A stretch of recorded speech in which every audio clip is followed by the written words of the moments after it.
کہ رسول اللہ نے بلایا حضرت علی کو اور کہا کہ میں ہجرت کر رہا ہوں، تم میرے بستر پہ لیٹ جاؤ. اور حضرت علی لیٹ گئے، اور جب وہ آئے دیکھا رسول نہیں آئے تو چلے گئے. یہی سنتے ہیں نا، اس سے زیادہ تو نہیں سنتے.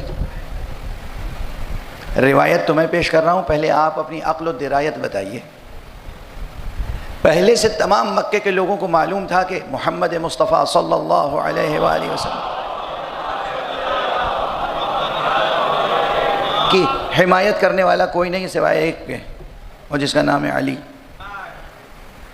تو پہلے ہی سے بغض رہا ہوگا حضرت علی سے، رہا ہوگا یا نہیں؟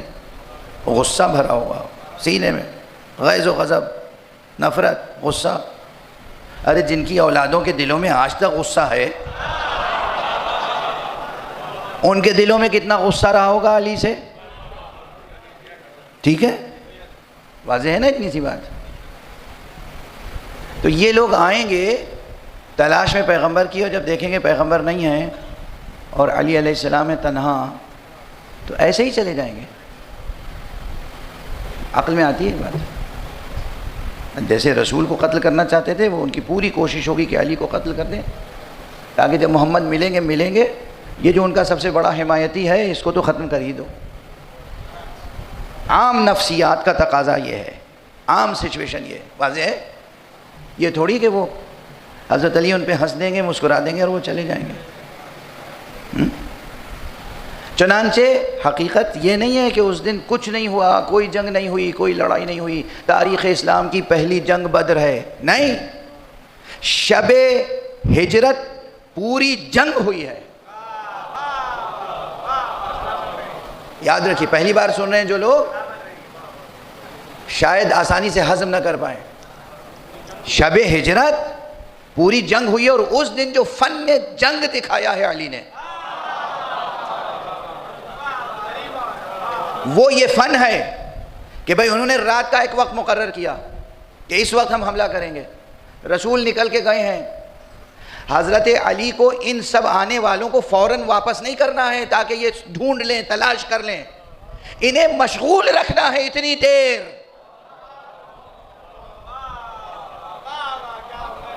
یہ آ گئے ہیں نا، یہ دروازے پہ کھڑے ہیں ہمارے، اور رسول گئے ہیں. رسول جہاں تک جانا چاہتے ہیں پہنچ جائیں، تب تک یہ سب کے سب یہیں مشغول رہیں، جانے نہ پائیں. واضح ہو رہی ہے بات. اس دن جو علی نے فن حرب، فن جنگ دکھایا ہے، وہ یہ کہ خود کو بچایا بھی اور انہیں جانے بھی نہیں دیا. اتنی دیر تک شمشیر زنی ہوئی کہ پیغمبر اپنی منزل تک محفوظ پہنچ گئے.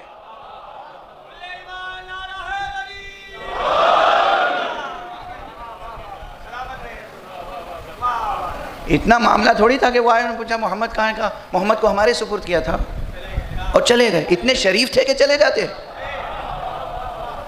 اتنے شریف تھے کہ چلے جاتے. جو محمد جیسے خلق عظیم کے دشمن ہوں، جو سرکار رسالت وہاں کو قتل کرنے کے برے ارادے سے آئے ہوں، حضرت علی فرمائیں گے کہ تم نے ان کو میرے سپرد کیا تھا اور وہ چلے گئے. سمجھ میں آتی ہے بات؟ اتنے نفیس لوگ تھے، اتنے شریف لوگ تھے. کیسے شریف تھے تو وہ تو ان کی اولادوں کو دیکھ کے سمجھ میں آ رہا ہے اب تک کیسے شریف تھے. جنگ ہوئی اور بھرپور جنگ ہوئی، اور دیر تک امیر المومنین نے انہیں مشغول رکھا. اور یہاں تک روایت میں ہے کہ بعض زخم آپ کو بھی لگے. اب سن لیجئے کہ ایک جگہ میں نے یہ روایت پڑھی تھی، پوری زندگی میں دوسری بار پڑھ رہا ہوں، چونکہ میں بھی تو آپ لوگوں سے کچھ ڈرتا ہوں تھوڑا بہت. ایک صلوات پڑھ دیجئے محمد.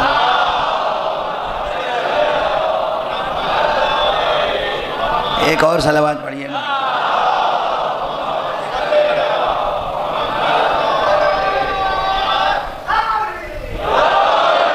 بہت اچھا نعرہ لگایا آپ نے ماشاءاللہ. اس وقت یوں ہی کہہ دیا تھا ڈرتا ہوں، میں ڈرتا ورتا نہیں ہوں آپ سے.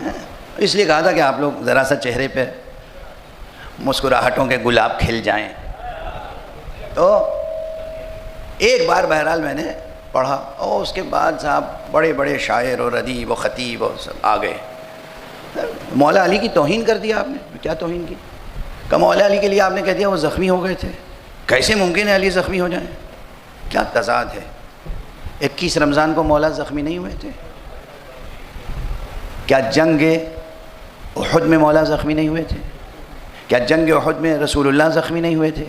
کیا ہمارے ائمہ امام حسین کا زخم نہیں پہنچا انہیں؟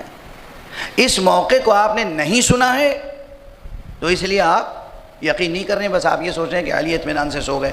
سوئے تھے علی. علی کی نیند بھی تو تھوڑی سی نیند جنت خریدنے کے لیے کافی ہو سکتی ہے. تو پوری رات سونا شرط ہے. جس کی ایک ضربت تمام جن و انس کی عبادت سے افضل ہو، اس کی 1 ساعت کی نیند جنت کی قیمت ادا کرنے کے لیے کافی ہوگی. سوئے، بے شک سوئے، مگر جب حملہ آوروں نے حملہ کیا بیدار ہو گئے. جب بیدار ہو گئے تو پھر اپنا پورا فریضہ انجام دیا. صرف اپنی جان نہیں بچائی، رسول کی جان بھی بچائی. اور صرف سو کر نہیں بچائی، اتنی دیر دشمنوں کو مصروف رکھا کہ پیغمبر پورا راستہ طے کر کے اس جگہ پہنچ جائیں جہاں پہنچنا ہے. اس کے بعد یہ جو چاہے کریں، جہاں چاہے جائیں. جنگ کی، تلوار چلی، زخمی ہوئے. یہ دوسرا امتحان تھا جو اللہ نے مجھ سے لیا تھا. ایک کے بعد ایک دیکھیے کیسا امتحان ہے. چھوٹا امتحان ہے یہ. مولا امیر المومنین علیہ السلام کا دوسرا امتحان تھا، اور کیسا سنگین امتحان تھا. اور کس فراست کے ساتھ، کس شجاعت کے ساتھ، کس حکمت کے ساتھ آپ نے اس امتحان میں کامیابی حاصل کی. جنگ بھی کی، مصروف رکھا دشمن کو، اور اس طرح جنگ کی خود زخمی ہوئے، دوسرے بھی کچھ زخمی ہوئے روایات میں ہے، مگر کسی ایک کو بھی مارا نہیں. اگر کوئی ایک بھی قتل ہو جاتا تو علی کو وہ گرفتار کر کے اتنی بڑی تعداد میں اس کے قصاص میں قتل کرتے. ابھی علی کو خود باقی رہنا تھا.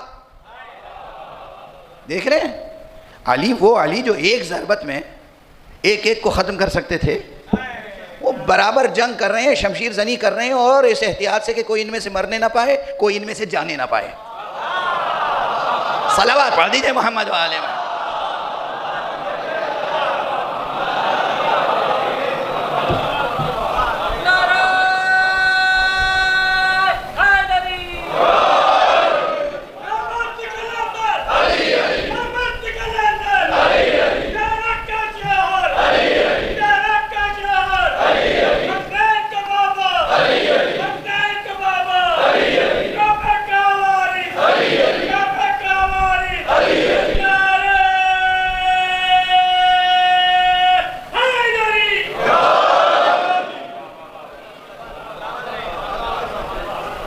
اور یہ حضرت علی کی عمر کتنی ہے اس وقت؟ ظاہری اعتبار سے کم 20 سال، اور زیادہ سے زیادہ 25 سال، بس اس سے زیادہ نہیں. اور زندگی کی گویا پہلی جنگ ہے، اور اس پہلی جنگ میں جنگ کے جتنے ہنر ہیں علی نے دکھا دیے. یہ فن ہوتا ہے نا. اور جنگ کے فنون کے ساتھ، ہر فن کے ساتھ شجاعت ظاہر ہوتی ہے. سامنے دشمن ہے، قدرت ہے بازو میں کہ ایک وار میں ختم کر دیں. غصے کو ضبط کرنا بھی شجاعت کا ایک مرحلہ ہے.